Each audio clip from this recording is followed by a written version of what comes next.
What is up, guys? How are you all doing? I'm doing great, thanks for asking. And what do I have here? We have a quick little video where I want to talk about one thing only, and that is E3. Yes sir, the E3 convention is underway, and I just want to summarize the best bits from E3 of day one that I've come across. So all the best games, all the best things, all the best features that I saw, which I think deserves recognition and I'm super excited or pumped for. Now, the list I had beforehand, before seeing all the footage from E3, whether it be trailers or gameplay footage or whatnot, the list that I had before hasn't really changed. If you haven't seen that video, I'll link in the description. It's basically the video where I talk about the best games and the most anticipated games of 2014, and that list still remains the same. However, it's that list and then some. I came across quite a few titles which I was very surprised by, and some I didn't even know existed that kind of just blew me away, came out of nowhere with no prior information or knowledge and just destroyed and got me super pumped and excited for them. So there are quite a few titles that I may have to keep my eye on and actually buy within the next year because they all look super good. It's not like a half-hearted or half-assed game. It is very high quality games pretty much throughout E3, so I'm really excited about that. But I just want to talk about a couple of the games that I saw. The much larger titles I'll make separate videos because I'm going to go into much more detail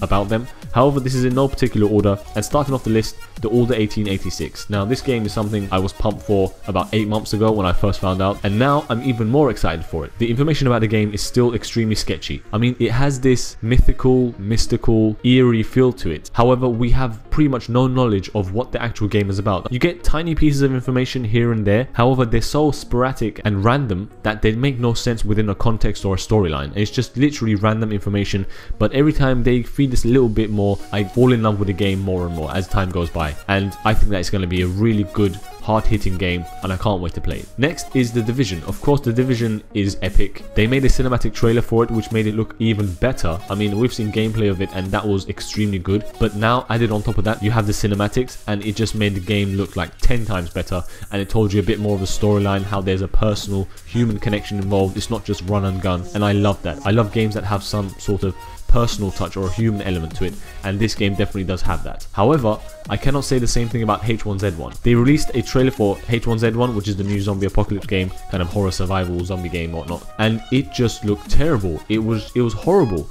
It was derpy looking, it was badly made, the animations were very crap, and all in all it just made the game look terrible. It looked like a 12-year-old had made it, and that 12-year-old didn't even know what it was doing. It doesn't do the game justice. That's what I can say, because I've seen gameplay footage of it and the trailer definitely does not do the game justice. So they need to scratch that trailer, remake it, or just completely throw it out the window, because they will lose sales as a direct result of that, because it's advertisement. If you can't advertise something properly, you won't get the recognition you deserve. Next is Far Cry 4. Now Far Cry 4 was kind of announced a few months ago, and there was even rumors that you can ride elephants and whatnot, which I don't know if it's been confirmed completely, but all the other information and news that was leaked or kind of released at the same time as that information turned out to be true. So I'm guessing that the elephant riding element could also be true somewhat, because it has a lot of weight to it. However, all in all, I've seen gameplay footage and a trailer for it, and I have to say that it looks amazing.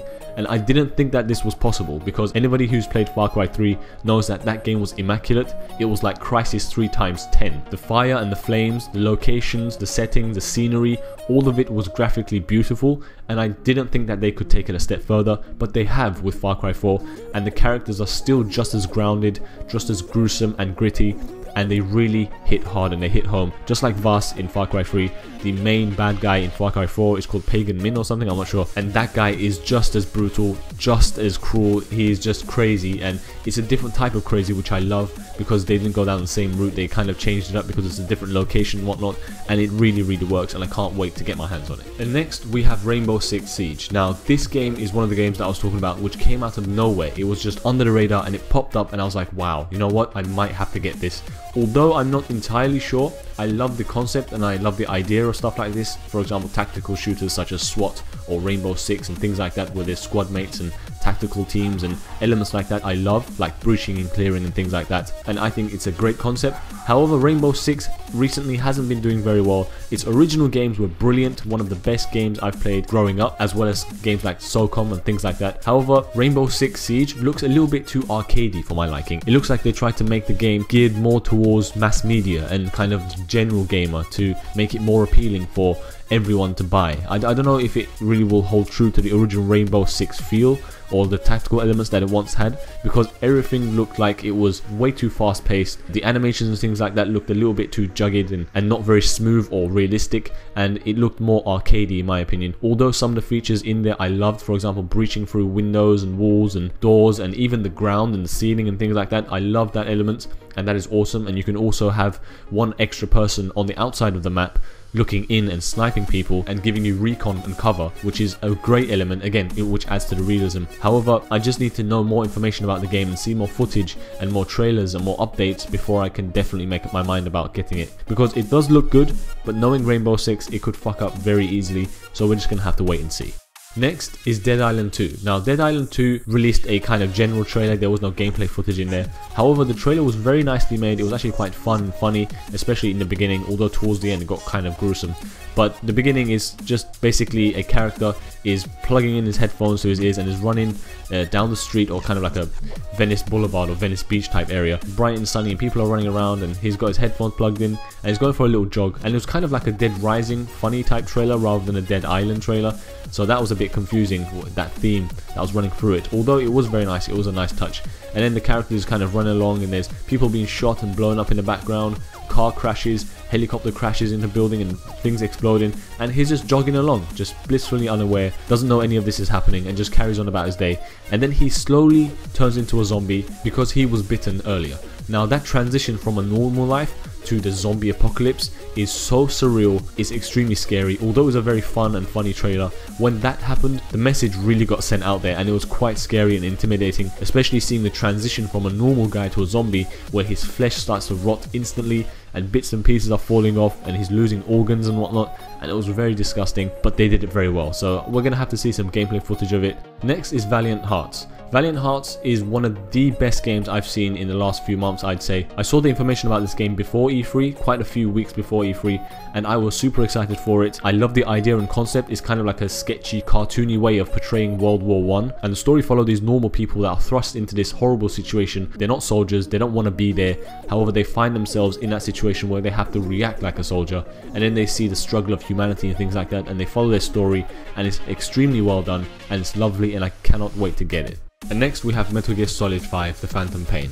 Now this is a Metal Gear Solid title and it's Hideo Kojima, enough said. I mean, I really don't need to go into detail. It's gonna be amazing, it's gonna be epic, the storyline is gonna be incredible, and the characters are gonna feel even better than before, and I just can't wait to play it. There's not much I can say about it because it's just gonna be awesome, there's no doubt about it. A lot of people would want me to talk about Assassin's Creed Unity, however I'm just gonna say one thing, and everybody knows this. I mean, this has been said countless of times before, and everyone, even in the comment section below of that very same video, has said the same thing. Assassin's Creed Unity is just the same thing over and over again. It's exactly the same as the previous Assassin's Creed game. The only difference is they've added new color models and textures and character models. That's it, that's the only difference. Everything else plays the same. They've added in this co-op thing, but again, it's just pretty much exactly the same thing as before, so it's really nothing to be excited about in my opinion. However, something else that popped up which is very exciting and something that people should be excited about is Uncharted 4: A Thief's End.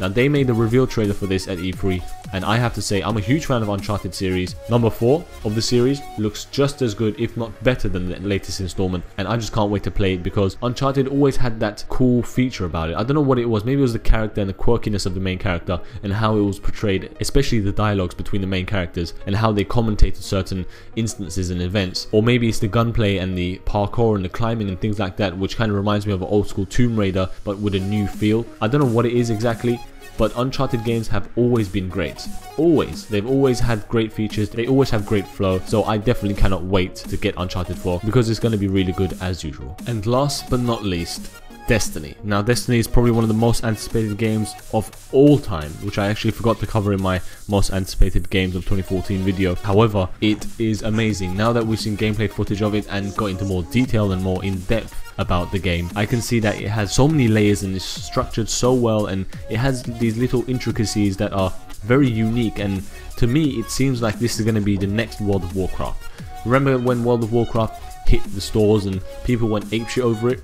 I think Destiny is going to be the next big thing like that, because WoW has been around for ages and there are a lot of people that play World of Warcraft religiously like that. However, they need something new. Something new needs to come onto the scene and kind of make its move and leave its mark and just say, here I am, let's do this. This is World of Warcraft times 10. World of Warcraft 2.0 but in the future in a different setting. And I think Destiny is going to be great. It has a lot of features to it in terms of a lot of ways that you can play the game, which increases its replayability and longevity and the life cycle of the game, so it won't be out of fashion very quickly. You'll always find something to do. And yeah, that's pretty much it. That's my summary of E3 so far. Stay tuned for more, because there's definitely going to be more videos that are coming up where I will review individual games like the big titles such as Advanced Warfare, Battlefield Hardline, and a compilation video of the indie releases and the indie titles of E3, which I'm excited for. So stay tuned for that. Let me know what you think about the list I made and the games that I talked about. Let me know which games you like and which games you don't like and which ones you're looking forward to. And were there any pleasant surprises that you came across during your viewership of E3? Yeah, that's pretty much it. You can agree or disagree, leave the video a like or a dislike, and that's fine. But I'll catch you all next time. Snipe474, and I'm out. I'll see you on the battle.